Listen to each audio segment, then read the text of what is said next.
Ponto 2 é a questão financeira. Eu vou ser bem prático aqui com vocês, tá? Como o problema é liquidez, como é que a gente reverte a liquidez da turma, né? Então, de fato, tentei procurar opções em que eles não vendessem fazenda nenhuma, não vende fazenda nenhuma. Vamos tentar financiamentos para que vocês paguem essas terras e essas despesas que vocês têm em futuro agora, sem vender fazenda, financiamentos. Porque ele descobriu que eles tinham um financiamento, alguns financiamentos, que era algo em torno de 3 milhões, no Banco do Nordeste, com juros de 7% ao ano, com 10 anos para pagar. Eu falei, gente, esse é o tipo de dívida que você não tem nem se preocupar em pagar. Você tem que pegar mais dela, tá? Porque é muito simples. Você tem uma dívida a 7%, quando a Selic está a 15%, quer dizer que o custo do seu dinheiro é 15%. O dinheiro que é seu, que está no seu caixa, ele te custa 15%. É o custo da oportunidade. Esse dinheiro podia estar aplicado, rendendo 15%, e você decidiu tirar esse dinheiro da aplicação para pagar um compromisso, um investimento. Então, compra do terra, então é investimento, né? Algo que vai retornar ao longo dos anos. E aí você tem uma linha de crédito que é 7%, é abaixo do valor real de juros. Então, o cenário ideal é, para tudo que você for fazer no longo prazo, se você conseguir uma linha de financiamento que paga no longo prazo e que tem juros subsidiados, você tem que pegar. Só que aí você esbarra na decisão dos sócios de, olha, a gente não quer ter dívida, a gente quer pagar as dívidas, a gente quer sumir com dívida, a gente não quer ter dívida. Só que, gente, existe a dívida ruim e existe a dívida boa. Dívida ruim você tem que pagar, sumir com ela logo, porque ela consome o teu poder de compra. O que é uma dívida ruim? Dívida de juros altos e de curto prazo. Isso é um problema. Agora, dívida de juros abaixo do real e no longo prazo é dívida boa, você tem que ter. É isso que faz você crescer. O que cresceu o patrimônio na vida deles? É porque eles sempre tiveram dívida. A dívida comprando fazenda, pagando no prazo. Tá? Então, você trava um valor hoje e só paga nos próximos anos. Tem uns juros que você está ganhando aí. É que as pessoas não fazem essa conta, as pessoas só calculam juros quando fazem financiamento no banco. Mas quando você diz, o negócio é 10 milhões, eu vou te pagar em 5 anos os 10 milhões, pode ter uma correçãozinha ali, mas você deixou no valor presente. É o valor de mercado hoje. Pode ser que em 2, 3 anos aquela fazenda já valha muito mais. Tá? E você já garantiu esse valor hoje. Em 2, 3 anos vai valer muito mais. Quando você terminar de pagar essa fazenda, ela se pagou. Entendeu a ideia? Então, o que a gente está, trazendo de clareza para eles? Tentamos tirar os financiamentos, uma parte que eles vão fazer. Eles não conseguem tirar financiamentos suficiente para pagar tudo. Por quê? Porque a geração de caixa deles, que é isso que os bancos avaliam, não é compatível. Ou seja, os arrendamentos que eles têm, a pecuária que eles têm, não é compatível com o volume todo de dinheiro. Então, a parte que eles conseguem pegar, eles vão pegar, jogar uma dívida por longo prazo, porque estão pagando terra, né? E dívida ruim, só para fechar o gancho aqui também, é dívida de despesa, assim, né? Dívida de coisa que você já perdeu. Viagem que você pagou parcelado em 12 vezes, isso é dívida ruim, né? Carro, parcela de carro, isso é dívida ruim, porque é dívida alta e é um bem de consumo, você consumiu, vai embora, deprecia, né? Não é um negócio que vai apreciar, como comprar terras, por exemplo, né? Então, a turma está andando para conseguir financiamentos, porque com esse financiamento você tira a característica de usar o seu dinheiro do caixa para investir em terra. Deixa para investir em terra com os financiamentos que vocês conseguirem aí propícios para isso, financiamentos de investimento, tá? E o outro lado vamos ganhar tempo para conseguir vender as fazendas fundo, né? O refúgio, aquilo que é mais difícil de vender, que vale dinheiro, mas que não é aquela coisa que você vende hoje. Você vai talvez vender ela daqui a um ano. Tá? Mas ganhar tempo, respirar para conseguir fazer negócios melhores, sabendo que a dívida que a gente tem para pagar no curto prazo, a gente tem condições de pagar.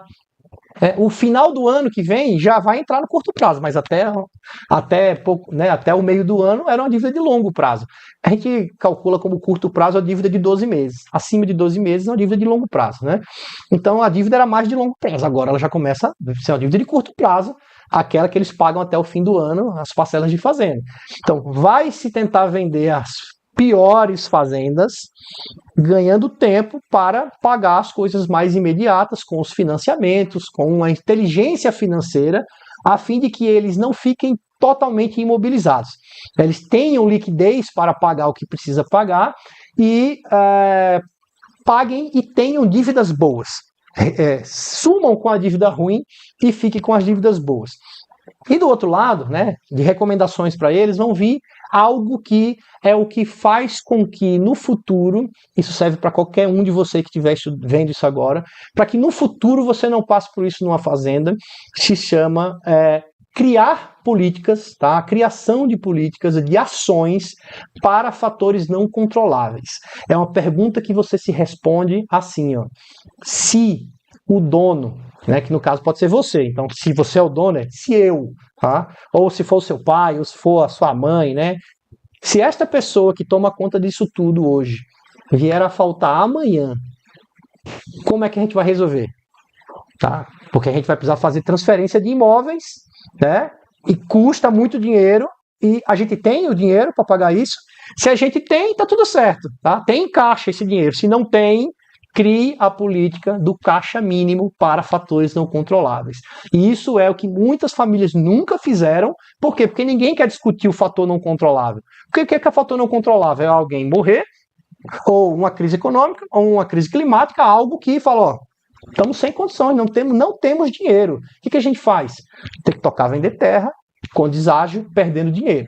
Tá? Então ter um caixa mínimo de segurança é algo que você e a sua família precisa discutir sobre quanto é que a gente precisa ter em liquidez, aplicado em um bom lugar aí, mas fácil de resgatar, para caso aconteça algum problema, um desastre aconteça, a gente tem isso daqui para, consigo respirar, consigo pagar as contas e aí vamos recalcular o que a gente precisa fazer. Então, esse é o ponto aqui, né?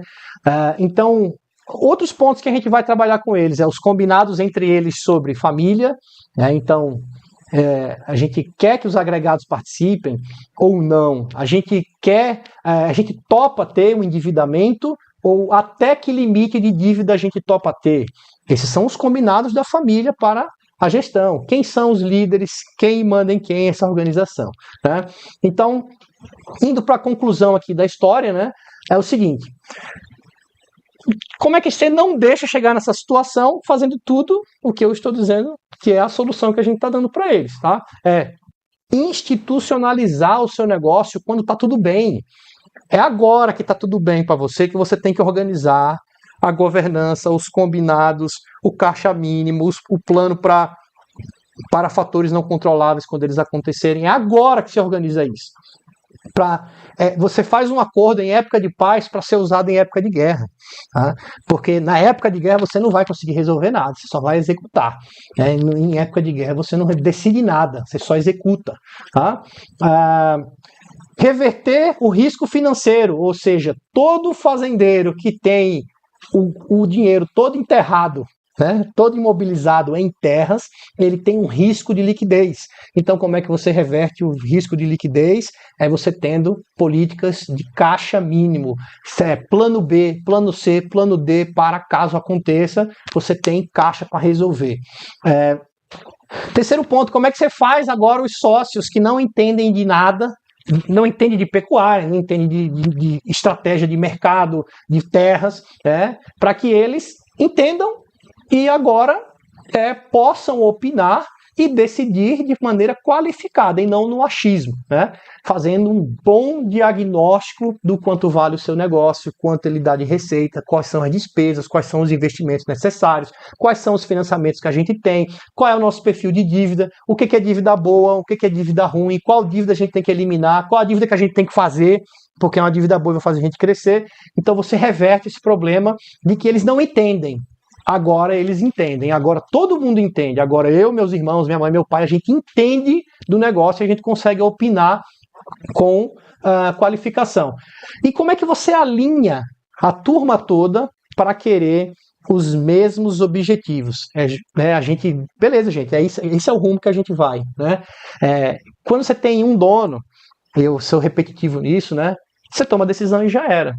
Quando você tem a intenção da sua família ser tratada como sócio, então eles têm que participar, eles têm que entender, eles têm que ter voz ativa, poder falar, tem que ouvir e falar para que eles entendam aquilo ali e que seja atraente para eles o fato de, gente, a minha vida é remunerada por isso. Se o meu sonho não é estar na fazenda, por exemplo, eles têm uma irmã que é médica, né? Pô, ela não tem nada a ver com fazenda, ela gosta de fazenda de passeio, os meninos levar as crianças para andar de cavalo, mas ser dono de terra tão longe da minha casa, não sei se eu quero isso, né? Mas, olha bem, esse negócio agropecuário pode ser justamente a mina, a galinha do ovo de ouro, que com os dividendos você recebe todo ano um ovo de ouro, a divisão de lucro.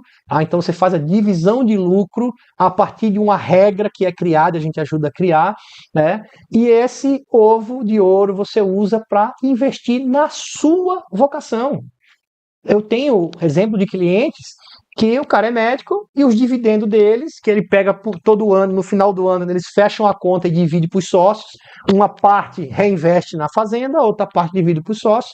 O cara está construindo uma clínica para ele, o cara sempre quis construir uma clínica para ele e ficava ali naquela coisa né? Fazenda a gente não tira nada, a gente só põe, a gente não tira nada. Cara, se o negócio é rentável, gera riqueza, tem que distribuir para os sócios para eles terem a vontade de querer continuar sendo sócio. Porque senão eles querem apenas, vende a minha parte, me dá a minha parte, me dá o dinheiro, que eu sei o que eu vou fazer com o meu dinheiro. É sobre a autonomia, que as pessoas tenham liberdade e autonomia para decidir o que elas querem fazer na vida delas, e elas podem optar em continuar sendo sócios do negócio da família. Esse corte que você acabou de assistir é da nossa live raiz que acontece às segunda-feiras, às 19h30. Você já se inscreve, dá um like, compartilha esse perfil e eu te espero na próxima.